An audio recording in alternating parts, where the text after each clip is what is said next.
खुशखबर खुशखबर खुशखबर. रिदान jewellers आणत आहे आपल्यासाठी लकी ड्रॉद्वारे सोन्याचे दागिने बक्षीस म्हणून मिळवण्याची अविश्वसनीय संधी. ही योजना फक्त 10 महिन्यांसाठी राहील. या योजनेमध्ये 100 सभासद असतील. प्रत्येक महिन्यामध्ये एक चिठ्ठी लकी ड्रॉद्वारे आपल्या सर्वांसमोर काढण्यात येईल. ज्या सभासदाची चिठ्ठी निघाली त्यांनी त्यापुढे कोणतेही हप्ते भरायचे नाहीत. दरमहा 2000 रुपये भरा व लकी ड्रॉ मध्ये आपली चिठ्ठी निघाल्यास 20,000 रुपयांचे सोन्याचे दागिने बक्षीस म्हणून मिळवा. दरमहा 3000 रुपये भरा व लकी ड्रॉ मध्ये आपली चिठ्ठी निघाल्यास 30,000 रुपयांचे सोन्याचे दागिने बक्षीस म्हणून मिळवा. दरमहा 5,000 रुपये भरा आणि लकी ड्रॉ मध्ये आपली चिठ्ठी निघाल्यास 50,000 रुपयांचे सोन्याचे दागिने बक्षीस म्हणून मिळवा. दरमहा 10,000 रुपये भरा व लकी ड्रॉ मध्ये आपली चिठ्ठी निघाल्यास 1,00,000 रुपयांचे सोन्याचे दागिने बक्षीस म्हणून मिळवा. सर्व दागिने 20 व 22 कॅरेट शुद्धतेच्या हमीचे व हॉलमार्क शिक्क्यासहित देण्यात येतील.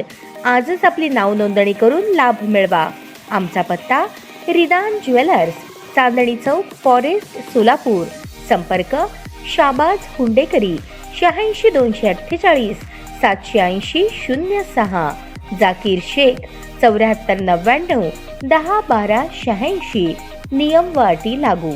दक्षिण विधानसभा मतदारसंघावरून सुरू झालेला काँग्रेस आणि ठाकरे गटाचा वाद आता चांगलाच पेटला आहे. दक्षिणमध्ये काँग्रेसने दगाबाजी केल्याचा आरोप करत आता आगामी सोलापूर महापालिका निवडणूक काँग्रेस सोबत न जाता स्वबळावर लढवण्याची मानसिकता शिवसेना ठाकरे पक्षाने बाळगली आहे. मात्र याबाबतचा अंतिम निर्णय मुंबईत मातोश्रीवर घेतला जाणार आहे. विधानसभा निवडणुकीत सोलापूर दक्षिण मतदारसंघात शिवसेना ठाकरे पक्षाने दिलेले उमेदवार अमर पाटील यांच्या प्रचारात न जाता काँग्रेसने अपक्ष उमेदवार धर्मराज काडादी यांना सक्रिय पाठिंबा दिला होता. पक्षाचे ज्येष्ठ नेते सुशीलकुमार शिंदे, त्यांच्या कन्या खासदार प्रणिती शिंदे यांनी शिवसेना ठाकरे पक्षाचा आक्षेप डावलून समर्थन केले होते. एवढेच नव्हे तर निवडणूक प्रचारात स्वतः ठाकरे यांनी सोलापुरात येऊन खासदार प्रणिती शिंदे यांची स्पष्ट शब्दात कानउघडणी केली होती. परंतु तरीही काँग्रेसने शिवसेना ठाकरे पक्षाच्या उमेदवाराला मदत केली नव्हती. त्यामुळे शिवसैनिकांनी चिडून सुशीलकुमार शिंदे आणि खासदार प्रणिती शिंदे यांच्या प्रतिमांना जोडे मारून आंदोलन केले होते. खासदार प्रणिती शिंदे यांची मोटार फोडण्याचा इशाराही शिवसेना ठाकरे पक्षाचे उपनेते शरद कोळी यांनी दिला होता. त्याची प्रतिक्रिया म्हणून काँग्रेसच्या पदाधिकारी आणि कार्यकर्त्यांनीही शिवसेना नेत्यांच्या छबीची गाढवावरून धिंड काढली होती. तर काँग्रेसच्या महिला पदाधिकाऱ्यांनी बांगडी आंदोलन केले होते. या आंदोलन प्रति आंदोलनामुळे महाविकास आघाडीमधील तीव्र मतभेद चव्हाट्यावर आले होते.